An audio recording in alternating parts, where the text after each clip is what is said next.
Good morning friends. आज का जो टॉपिक है वो प्रोजेक्शन वेल्डिंग। पिछले दो वीडियो में हम लोग पढ़ चुके हैं सीम वेल्डिंग और स्पॉट वेल्डिंग, और अभी जो हम लोग पढ़ने जा रहे हैं वो प्रोजेक्शन वेल्डिंग। ये सब जो है रेजिस्टेंट वेल्डिंग का टाइप्स है। नाम से ही पता चल रहा है प्रोजेक्शन वेल्डिंग, इसका मतलब कहीं ना कहीं प्रोजेक्शन शेप होगा। तो यहाँ पे जो इलेक्ट्रोड है, इलेक्ट्रोड ही ऐसा शेप का बनाया जाता है जिसमें प्रोजेक्शन निकला हुआ रहता है, जिसको हम लोग इम्बोसिंग भी बोलते हैं। और ये जो मेथड होता है इसको इम्बोसिंग टेक्निक बोलते हैं। यहाँ पे भी जो इलेक्ट्रोड बना होता है वो इलेक्ट्रोड कॉपर इलेक्ट्रोड होते हैं, और वो पावर सोर्स से सब कनेक्टेड है, पहला पॉजिटिव और दूसरा नेगेटिव। इसमें प्रेशर अप्लाई किया जाता है, जैसे यहाँ पे दिखाया गया हुआ है।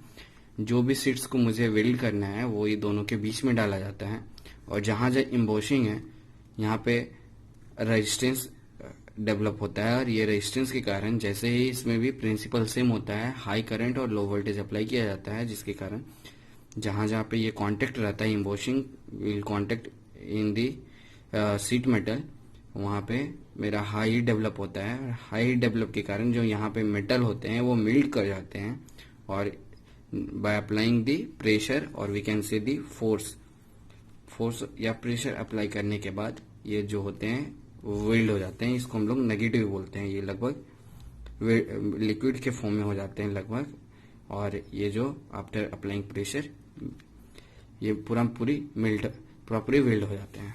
ओके, सो इसको हम लोग प्रोजेक्शन वेल्डिंग बोलते हैं। To produce number of joints between two plates without indentation mark. इसमें एक फायदा होता है कि सीम वेल्डिंग और स्पॉट वेल्डिंग में इंडेंटेशन मार्क दिखता था और बन जाता था, बट प्रोजेक्शन वेल्डिंग में नहीं बनता है। Thank you for watching this video. This is all about projection welding.